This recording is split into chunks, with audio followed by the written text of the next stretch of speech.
আসসালামু আলাইকুম। খাবার রেডিতে আপনাদের স্বাগতম।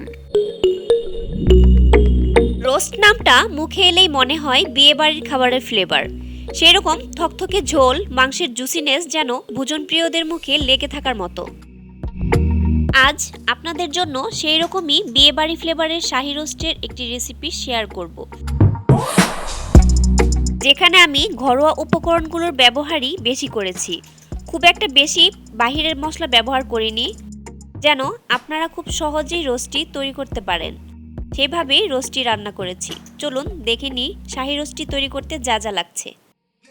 দুটি চিকেন 4 পিস করে কেটে ভালো করে গরম পানি দিয়ে ধুয়ে নিয়েছি।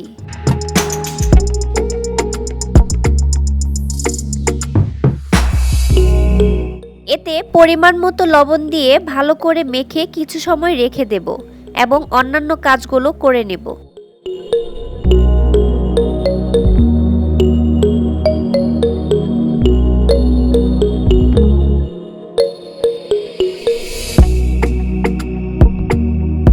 এ পর্যায়ে একটি বড় প্যানে 1.5 কাপ তেল নিয়ে নিয়েছি।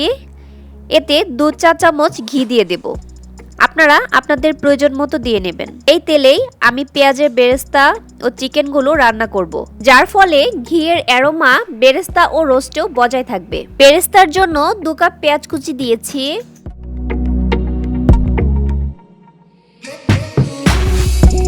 পেঁয়াজ কুচিগুলো ভালো করে নেড়েচেড়ে নেব।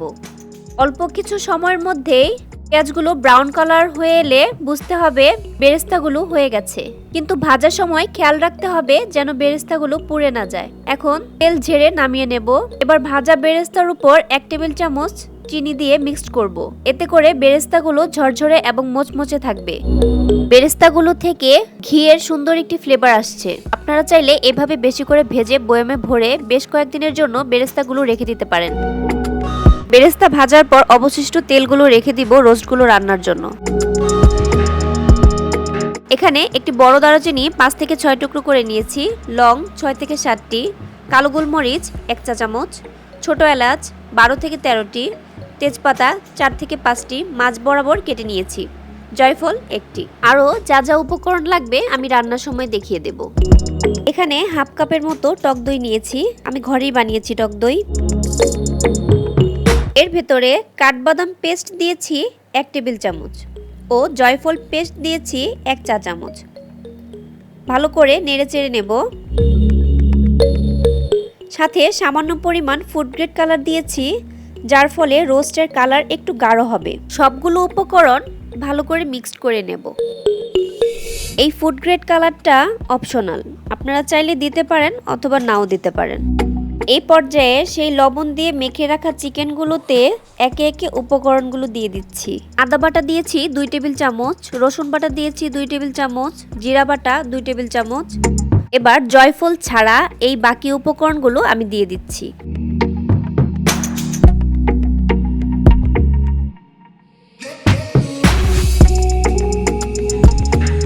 এখন রোস্টের মশলা 3 থেকে 4 টেবিল চামচের মতো দিয়ে দিচ্ছি।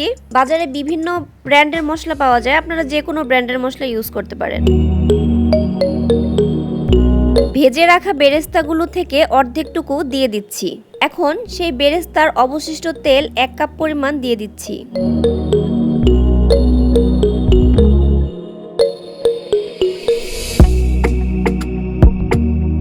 এবং সেই বাদাম ও জয়ফল মিক্সডকৃত টক দই সম্পূর্ণ দিয়ে দিচ্ছি। এবার ভালো করে চিকেনের সাথে উপকরণগুলো মিক্সড করে নেব।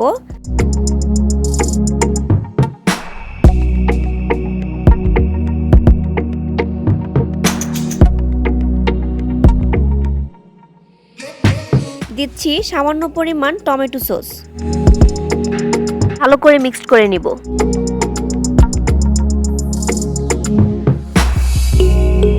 কিছু আস্ত কাঁচা মরিচ দিয়ে দিয়েছি ফ্লেভারের জন্য, কিন্তু খেয়াল রাখতে হবে মরিচগুলো যেন ভেঙে না যায়, কারণ এতে ঝাল বেশি হয়ে যেতে পারে। এবার একটি বড় প্যানে বেরেস্তা ভাজা সেই বাকি তেলটুকু দিয়ে দিয়েছি এবং 1 কাপ পেঁয়াজ কুচি হালকা ভেজে চিকেনগুলো একে একে দিয়ে দিচ্ছি। পুরো রান্নাটি আমি মিডিয়াম আঁচ রেখে রান্না করছি।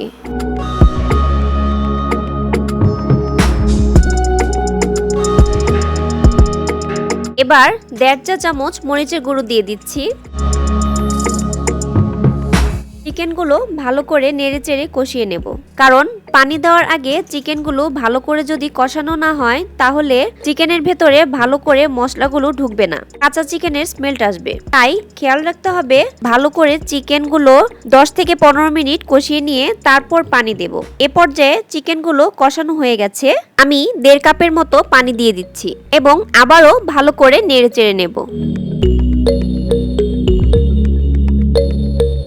প্যানটি আবারও ঢেকে 10 থেকে 15 মিনিট রেখে রোস্টের ঝোল থকথকে করে নেব।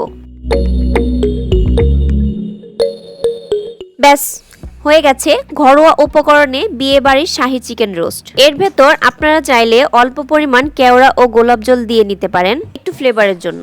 আমার হাতের কাছে ছিল না বিধায় আমি দেইনি, যদিও আমি রোস্টগুলো থেকে শাহী অ্যারোমা পাচ্ছি এবং কালারটাও বেশ সুন্দর হয়েছে। এখন পরিবেশন করে নিচ্ছি, আপনারা আপনাদের মন মতো পরিবেশন করে নেবেন।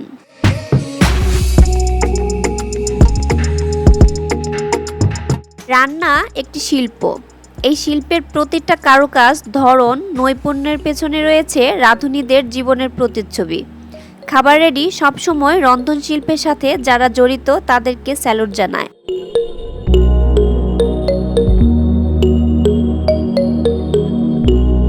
রেসিপিটি যদি একটুও ভালো লেগে থাকে তবে একটি লাইক, শেয়ার এবং সাবস্ক্রাইব করে খাবার রেডির সাথেই থাকুন। এবং আপনাদের যদি কোনো মন্তব্য অথবা সাজেশন থাকে সেটা অবশ্যই কমেন্ট বক্সে জানাবেন। ধন্যবাদ সবাইকে।